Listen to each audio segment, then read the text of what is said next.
mahasiswa sukses itu ada 4 hal. Suksesnya sukses akademik, sukses soft skill, kemudian sukses link atau jaringan, persahabatan, pertemanan, kemudian sukses wawasan. Wawasan itu keluasan alam pikiran dan pengalaman ya, pemikiran. Misalnya ada wawasan nasional, wawasan politik, wawasan keilmuan, begitu-begitu. Hal semacam itu akan membawa seorang mahasiswa ketika sarjana nanti insya Allah sukses. Kemudian boleh ditambah, sukses tetap ada pada spiritual, sebenarnya itu harus, tidak perlu lagi disebutkan kisah sukses. Tapi ada lagi yang lain mungkin yang nggak nakal, sukses juga romantika.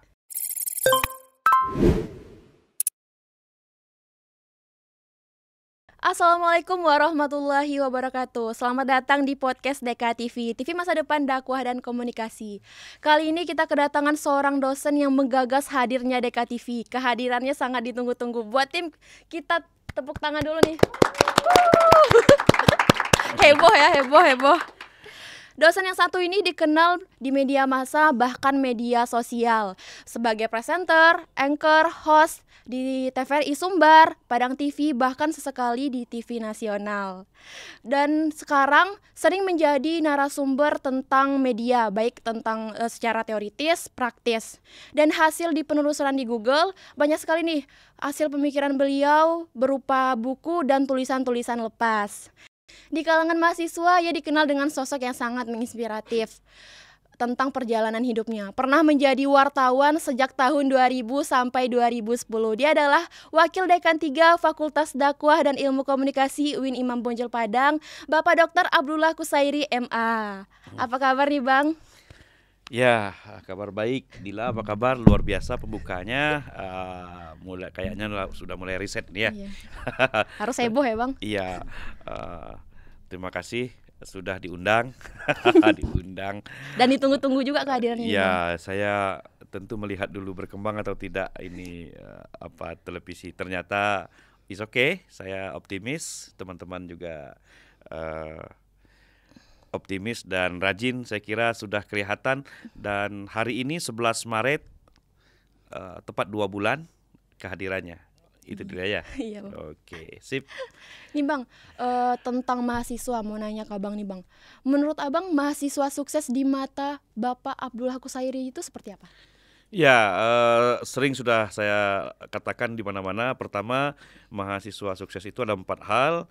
Suksesnya sukses akademik, sukses soft skill, kemudian sukses link atau jaringan, persahabatan, pertemanan, kemudian sukses wawasan. Wawasan itu keluasan alam pikiran dan pengalaman ya, pemikiran. Misalnya ada wawasan nasional, wawasan politik, wawasan keilmuan, begitu-begitu.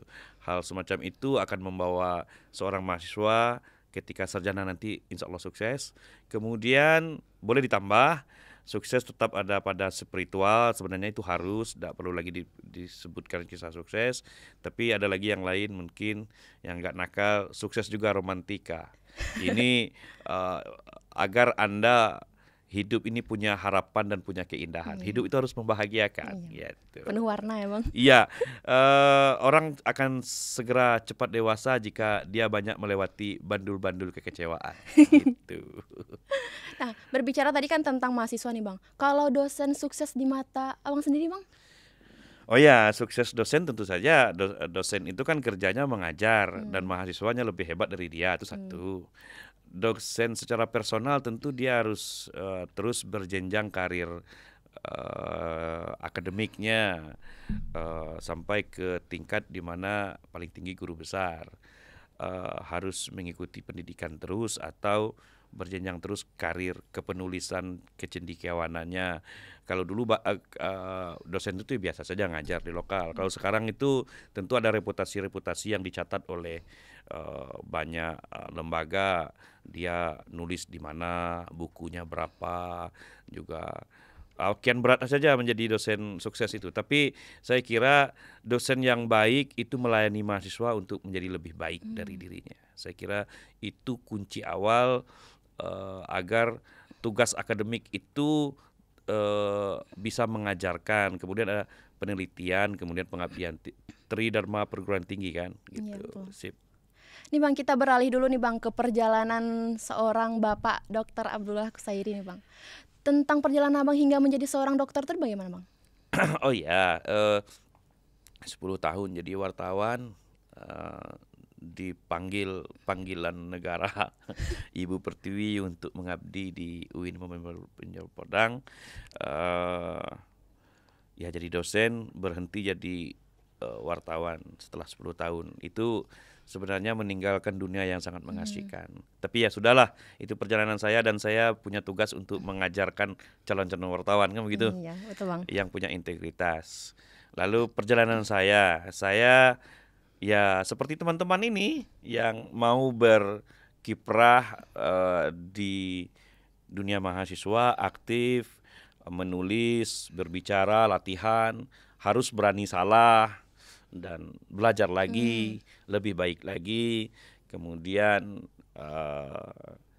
begitulah akhirnya ada pilihan-pilihan, dapat beasiswa S3 itu mencari kesempatan, mencari informasi, tidak mau ketinggalan informasi dan dicoba, ternyata bisa dan akhirnya jadi dokter. Saya juga tidak menyangka hal ini karena memang yang saya tahu bahwa kita patut berdoa bahwa di masa depan kita mesti lebih baik dan doa itulah yang akan membuka jalannya. Bagaimanapun mungkin kita bisa tidak memiliki visi atau harapan. Hidup itu memang harus punya visi, tujuan kemananya. Kalau sudah ada itu akan dibuka jalannya. Persoalannya kadang-kadang orang ya biarlah mengalir, mengalirnya pasrah, kemana gitu. Pasrah aja ya, Harusnya Bang. kalau kata dosen saya dulu harusnya mengalirnya lebih deras. Jadi doktor itu saya dapatkan setelah saya menjadi dosen dan ada kesempatan untuk sekolah lagi ke Ciputat. Saya kira 2009 pulang dan karena modalnya sudah banyak menulis dan membaca waktu dunia wartawan juga dunia dosen, akhirnya mudah bagi saya melewati yang bagi sebagian orang susah menulis itu. Makanya saya selalu mengajarkan teman-teman mahasiswa kalau ingin cakap dalam banyak hal, salah satunya adalah menulislah, latihan menulislah dengan baik dan benar, baik itu artikel populer, baik itu sastra, baik itu akademik atau makalah-makalah. Kita yang nulis, belajar, membaca akan membuat banyak menulis. Itu kunci bagi saya yang secara pribadi bukan dari kalangan berada juga. Saya anak petani biasa, anak pedagang biasa. Tapi mimpilah yang membawa saya, doalah yang membawa saya hingga bisa mengajarkan teman-teman di sini di banyak tempat. Berbagi pengalaman gitu Dila. Dari usaha Bapak ya Pak, dari anak petani hingga menjadi seorang dokter ya Pak. Ya sudah banyak juga potret yang seperti itu, bahwa itu inspirasi di mana semua orang sekarang bisa mendapatkan kesempatan yang sama, tetapi kuncinya tetap saja kemauan gitu. Usaha juga ya, Bang. Oke. Nih Bang, dikenalkan Abang kan sangat berkecimpung nih di dunia media nih Bang. Gila mau nih Bang, apa sih media itu sendiri Bang? Ya, saya dulu S1 berkenalan dengan sistem informasi Islam. Itu bukunya Ziaduddin Sardar. Lalu saya tamatkan membaca buku. Saya memang generasi yang haus membaca buku ya. Lalu inspirasi-inspirasi tentang dunia media itu menjadi kajian dan menjadi passion saya. Saya berkenalan dengan media di awalnya memang masih kecil-kecil suka membaca. Membaca mulai dari majalah Bobo sampai majalah remaja punya mama saya. Sehingga ketika besar, ketika S1 saya merasakan bahwa saya mesti berada di media. Lalu saya ketemu kata-kata siapa yang menguasai informasi maka dia menguasai dunia, kata Alvin Toffler. Informasi itu kata seorang pakar di dalamnya kalau kasih tanda kurung, ada isi informasi, ada media informasi, ada strategi informasi. 3 dalam unsur informasi itulah yang harus dikuasai. Nah, salah satunya media, maka saya ikut harus menjadi orang media. Lalu apa sih yang dalam kepala saya tentang media? Bayangkan hidup ini kalau kita tidak punya media massa atau tidak punya media informasi atau media komunikasi. Sekarang bisa dirinci lagi, ada media mainstream, ada new media, ada media massa, ada media sosial, ada media. Saya juga menulis di bawah kuasa media massa, buku saya bisa Anda cek. Saya mengatakan bahwa dulu 2013 ke belakang media massa adalah berkuasa penuh untuk membangun wacana publik seperti apa publik harus menerima informasi. Sekarang tidak, sudah berubah. 2013 Android datang, semua sudah berubah. Kuasa media massa beralih penuh ke kuasa media sosial. Tapi bukan berarti kuasa media massa itu hilang sama sekali. Toh yang mengambil alih media sosial juga orang media massa pada dasarnya.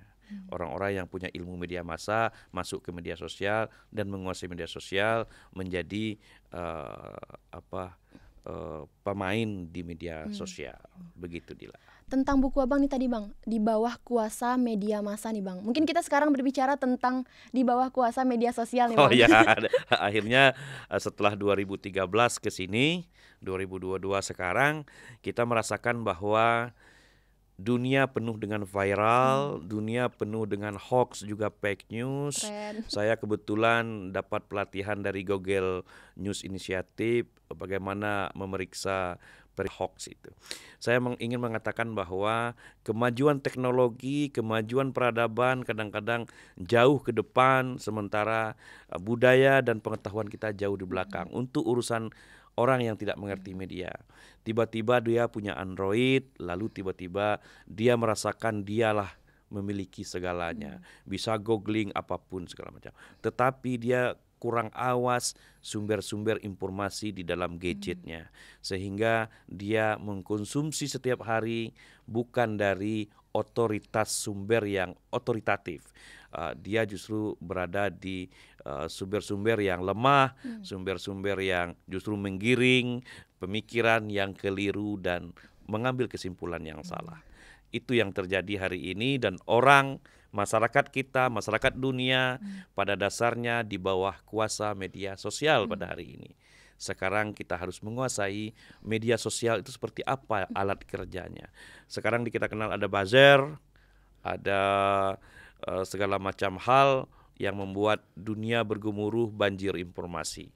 Siapa yang tidak bisa berenang di banjir informasi itu tenggelam. Melihat media sosial sekarang ini Bang, siapa sih yang nggak bisa lepas dari media sosial kan Bang? Bahkan orang aja bisa gila karena media sosial nih Bang. Lalu apa sih Bang yang terjadi dengan media dengan manusia itu?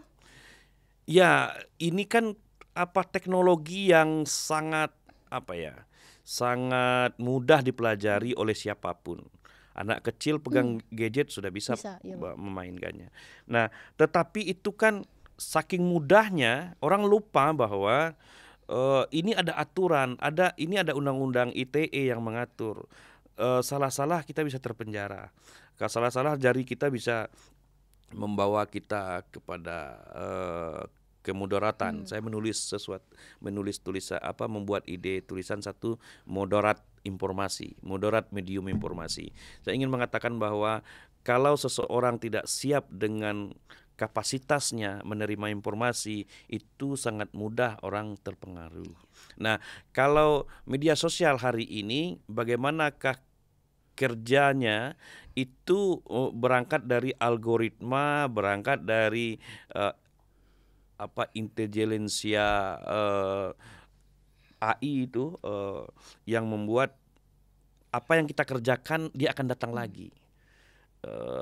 Promo sangat cepat datang kepada kita.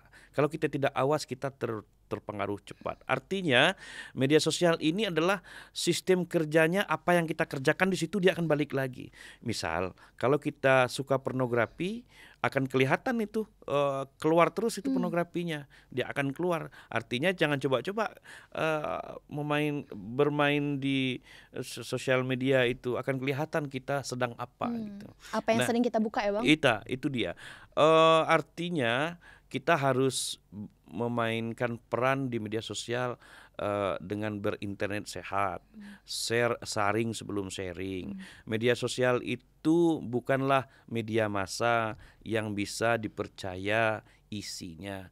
Itu kadang-kadang share yang ingin mempengaruhi kepala kita.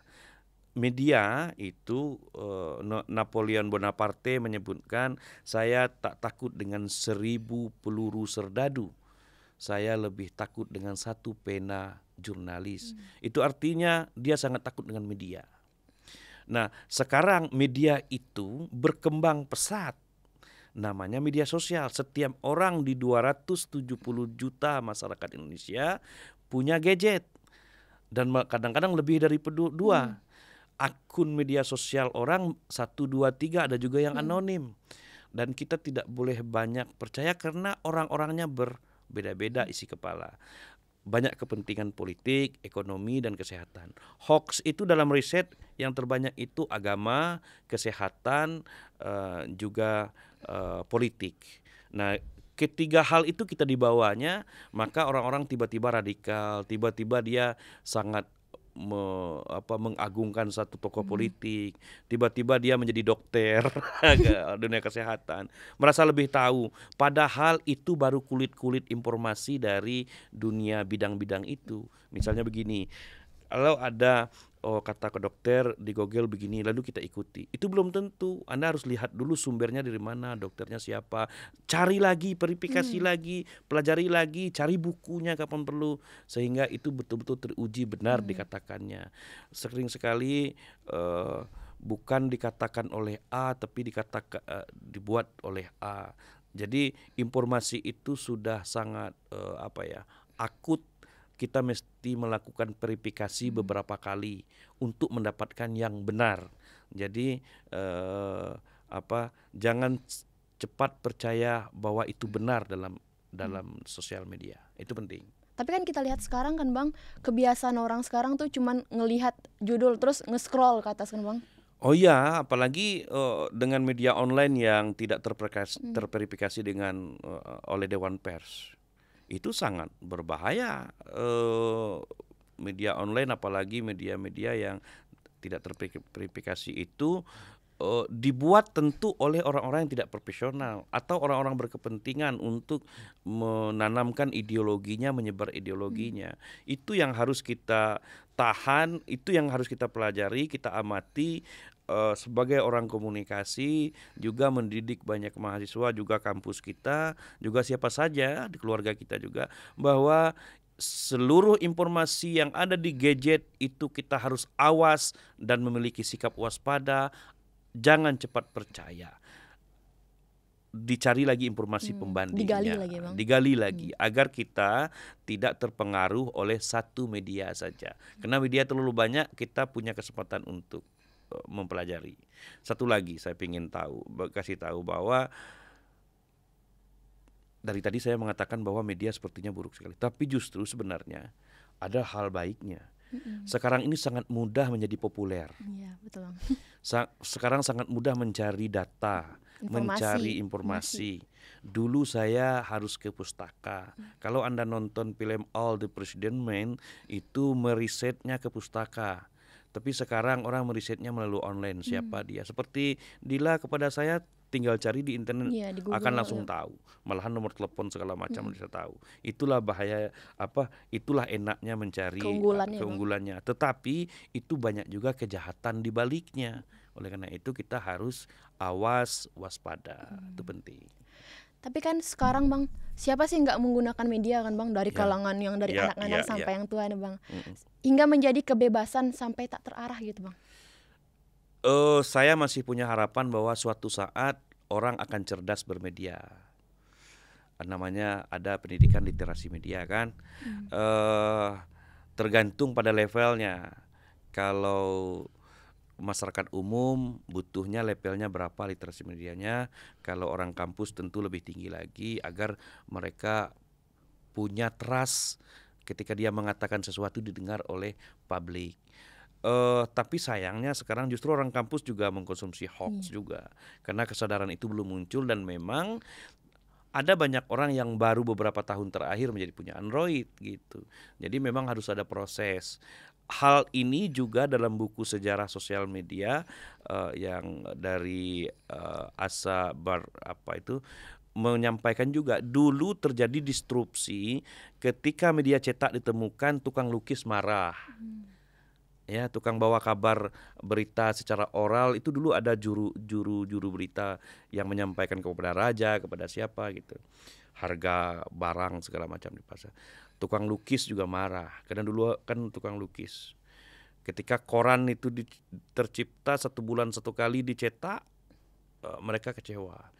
Sekarang tidak berharga lagi kita punya karya dan orang-orang sudah menyebar informasi secara cepat. Itu kan ketika mesin uap ditemukan, mesin cetak ditemukan sehingga mereka merasa terancam.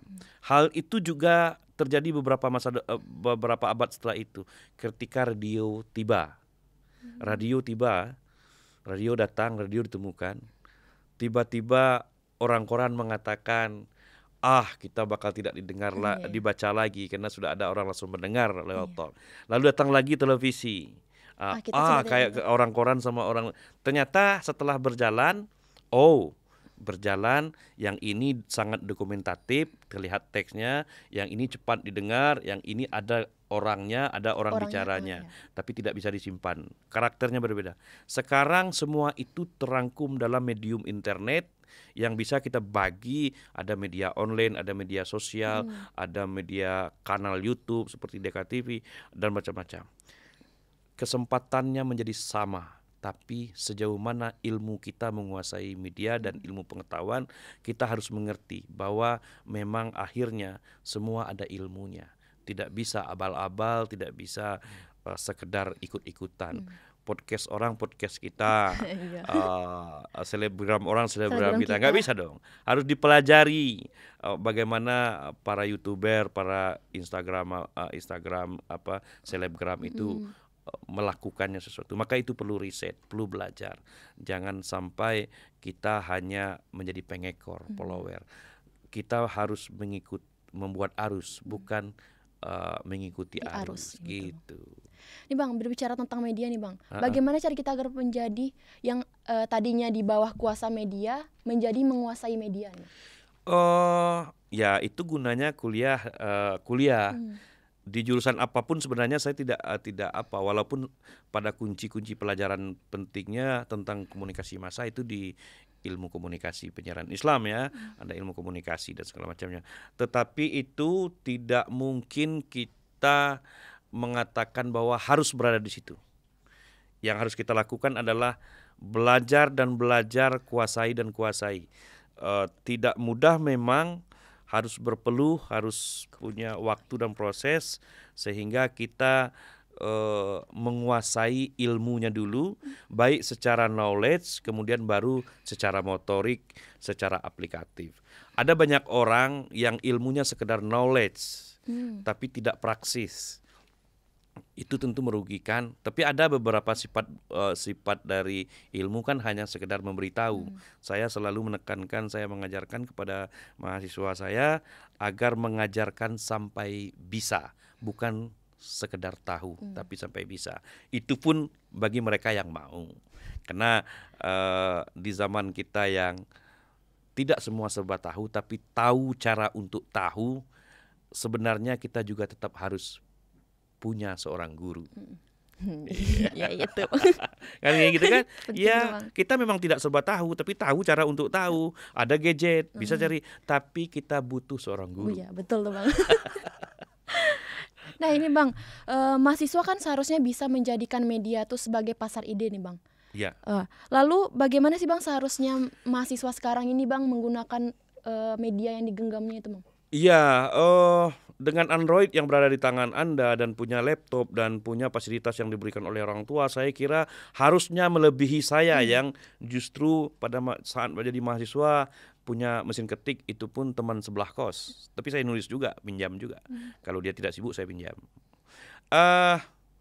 Punya kesempatan yang sama, tapi belum tentu punya keinginan yang sama.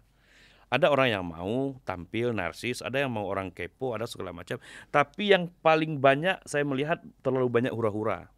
Main game, main slot itu, main game cacing-cacing gitu ya. Saya kira boleh lah, tapi ada tujuan-tujuan, target-target yang harus dicapai. Mau jadi apa 10 tahun, 20 tahun lagi, itu cita-cita yang mesti ditetapkan sebagai visi. Satu. Kedua, mahasiswa dengan teknologi di tangan semestinya memanfaatkan pikiran-pikiran keilmuannya ditaruh ke sana. Dia menyebarkan, dia mendiskusikan, dia bisa menjadi lebih populis untuk hal-hal yang kreatif, menjadi konten kreator ya. Saya justru kok mahasiswa saya banyak saya temukan tidak menjadi konten kreator, tidak mau atau tidak mampu, atau malu-malu. Mungkin kedua-duanya, Itu Bang. pilihan lah ya. Tetapi kenapa orang yang tidak kuliah justru bisa meraup untung lebih banyak dari bisa endorse, bisa Google AdSense dan segala macam yang dunia kreatifnya dapat gitu. Nah, saya hanya mengajak bahwa mahasiswa itu butuh bimbingan, kadang-kadang butuh pencerahan dari kegalauan yang dihadapinya. Saya sadar kadang-kadang mereka mengalami shock culture ketika masuk di kampus, tanpa bimbingan penasehat akademik, sehingga mereka kuliah itu masih seperti masih di SMA, harus dimarahin dulu baru masuk lokal. Di kuliahan itu kesadaran sendiri yang harus dimunculkan. Anda mau jadi apa? Orang lain terserah. Gitulah. Nah, medium informasi ini membuka kesempatan bagi siapapun untuk menjadi apa yang dia inginkan. Tidak ada hambatan. Yang ada itu adalah tantangan. Betul. Persoalannya, mampukah anak-anak milenialis melewati tantangan-tantangan hebat itu? Bahwa hidup tak mudah, satu, itu ya, dan tidak mungkin hasil mendustai proses, tidak mungkin proses mendustai hasil. Orang yang berhasil biasanya melewati proses, orang yang berproses pasti mendapatkan hasil sesuai dengan prosesnya. Jadi itu sudah hukum alam, bagi mereka yang bekerja keras akan mendapatkan sesuatu. Gitu. Mungkin itu menjadi pertanyaan terakhir nih, Bang. Berarti yang bisa kita dapatkan dari podcast ini bahwasanya media sosial itu bisa digunakan untuk siapa saja, Bang. Menjadi sumber informasi, bahkan kita bisa menjadi orang yang kreatif, bisa menguasai media, bahkan dari hasil kreatif kita tuh bisa menghasilkan ini juga ya, Bang. Iya, saya kira sekarang ini semestinya sudah terjadi beberapa tahun lalu bahwa hobby to money. Ya harusnya kan begitu. Kalau kerja lalu baru mencari kesenangan, itu uangnya habis untuk kesenangannya. Bagaimana sekarang senang tapi dapat uang gitu lah. Tambah senang jadi, Bang. Sama senang gitu. Maksud saya salah satunya media sosial. Sekarang dengan new media theory sudah banyak bukti, ada banyak YouTuber, ada banyak apa yang menghasilkan sesuatu dari sekedar Android yang dibelikan, justru mendapatkan Android baru atau bisa beli rumah, beli mobil. Lebih dari itu. Tetapi yang perlu diingat adalah kita semua ini perlu ilmu dan kita perlu berguru. Tidak bisa meraba dalam kelam dan sok tahu. Ya, betul, gitu. Berarti dapat disimpulkan media ini bisa menjadi wadah buat kita ya, Bang. Iya, wadah, wahana informasi dan wahana inspirasi, wahana untuk melakukan sesuatu yang baik untuk umat. Pembaruan pokoknya. Oke. Terima kasih DKTP sudah luar biasa, dengan umur yang belum seumur jagung telah oke, dan saya melihat progresnya cukup baik, dan saya berharap tahun-tahun ke depan, bulan-bulan ke depan kita melihat platform ini menjadi besar, tumbuh dan kian hebat, tempat di mana orang-orang kreatif orang-orang keren berkiprah dan menjadi modal untuk lebih sukses ketika setelah tamat nanti. Saya kira DKTP sudah berhasil menjejakkan eksistensinya dan memulainya. Oke. Iya, Iya. Bang. Oke. Mungkin kita tutup dulu ya, Bang. Oke, Semoga kedepannya sip, kita sip. bisa hadir lagi di sini, Bang, dengan pembahasan yang lebih Baik, keren pastinya ya, oke, Bang. oke. Oke, kita tutup dulu. Dila dan kru undur diri. Assalamualaikum warahmatullahi wabarakatuh.